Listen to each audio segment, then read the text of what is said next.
ಮಿತ್ರರ ಮಿತ್ರ ವಾಹಿನಿಯ ಎಲ್ಲ ವೀಕ್ಷಕ ಮಿತ್ರರಿಗೂ ಸ್ವಾಗತ. ಡೆವಿಲ್ ಶೂಟಿಂಗ್ಗೆ ದರ್ಶನ್ ಎಂಟ್ರಿ. ಚಿತ್ರೀಕರಣಕ್ಕೂ ಮುನ್ನ ಚಾಮುಂಡೇಶ್ವರಿಯ ಮೊರೆ ಹೋದ ದಾಸ.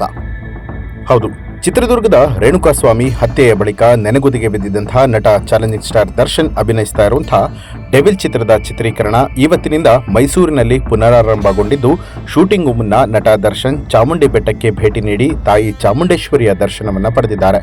ಮಾರ್ಚ್ 12ರಿಂದ ಮಾರ್ಚ್ 15ರವರೆಗೆ ಡೆವಿಲ್ ಚಿತ್ರದ ಚಿತ್ರೀಕರಣಕ್ಕೆ ಕಾನೂನು ಸುವ್ಯವಸ್ಥೆ ಡಿಸಿಪಿ ಮುತ್ತುರಾಜ್ ಅವರು ಅನುಮತಿ ಕೊಟ್ಟಿದ್ದಾರೆ. ಹೀಗಾಗಿ ಇವತ್ತಿನಿಂದ ಮಾರ್ಚ್ 14ರವರೆಗೆ ಸರ್ಕಾರಿ ಅತಿಥಿ ಗೃಹದಲ್ಲಿ ಚಿತ್ರೀಕರಣ ನಡೀತಾ ಇದೆ. ಬೆಳಿಗ್ಗೆ 7 ಗಂಟೆಯಿಂದ ಸಂಜೆ 6 ಗಂಟೆಯವರೆಗೆ ಶೂಟಿಂಗ್ ಮಾಡೋದಕ್ಕೆ ಚಿತ್ರತಂಡ ತೀರ್ಮಾನವನ್ನ ಮಾಡಿತ್ತು. ಅದೇ ರೀತಿ ಶೂಟಿಂಗ್ ಯಶಸ್ವಿಯಾಗಿ ಮುಗಿದಿದೆ. ಮಾರ್ಚ್ 15ನೇ ತಾರೀಕಿನಂದು ಲಲಿತ ಮಹಲ್ನಲ್ಲಿ ಬೆಳಿಗ್ಗೆ 7 ಗಂಟೆಯಿಂದ ರಾತ್ರಿ 9 ಗಂಟೆಯವರೆಗೂ ಕೂಡ ಚಿತ್ರೀಕರಣ ಮಾಡೋದಕ್ಕೆ ಚಿತ್ರತಂಡ ಪ್ಲಾನ್ ಮಾಡಿಕೊಂಡಿದೆ.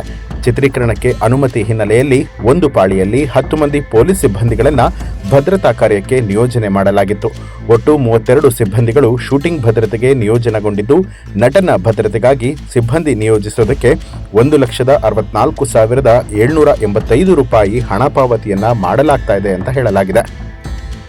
10 ತಿಂಗಳ ಬಳಿಕ ನಟ ದರ್ಶನ್ ಶೂಟಿಂಗ್ನಲ್ಲಿ ಭಾಗಿಯಾಗಿದ್ದು, ಡೆವಿಲ್ ಶೂಟಿಂಗೂ ಮುನ್ನ ನಟ ದರ್ಶನ್ ದೇವರ ಮೊರೆ ಹೋದರು. ಚಾಮುಂಡಿ ಬೆಟ್ಟಕ್ಕೆ ಭೇಟಿ ನೀಡಿ ನಾಡದೇವತೆ ತಾಯಿ ಚಾಮುಂಡೇಶ್ವರಿಯ ಆಶೀರ್ವಾದವನ್ನು ಪಡೆದುಕೊಂಡರು. ಚಾಮುಂಡಿ ಬೆಟ್ಟದಿಂದ ನೇರವಾಗಿ ಸರ್ಕಾರಿ ಅತಿಥಿ ಗೃಹಕ್ಕೆ ಆಗಮಿಸಿದ್ದು, ಶೂಟಿಂಗ್ನಲ್ಲಿ ನಟ ದರ್ಶನ್ ಭಾಗಿಯಾಗಿದ್ದಾರೆ. ಡೆವಿಲ್ ಸಿನಿಮಾದ 40% ಭಾಗದ ಶೂಟಿಂಗ್ ಮುಗಿದಿದ್ದು, 2026 ಫೆಬ್ರವರಿಗೆ ದರ್ಶನ್ ಹುಟ್ಟುಹಬ್ಬಕ್ಕೆ ಈ ಸಿನಿಮಾ ರಿಲೀಸ್ ಆಗುವಂತಹ ಸಾಧ್ಯತೆ ಇದೆ. ನೀವು ಕೂಡ ಡಿ ಬಾಸ್ ಅವರ ಅಭಿಮಾನಿಯಾಗಿದ್ದರೆ ಜೈ ಡಿ ಬಾಸ್ ಅಂತ ಹೇಳಿ ಕಮೆಂಟ್ ಮಾಡಿ.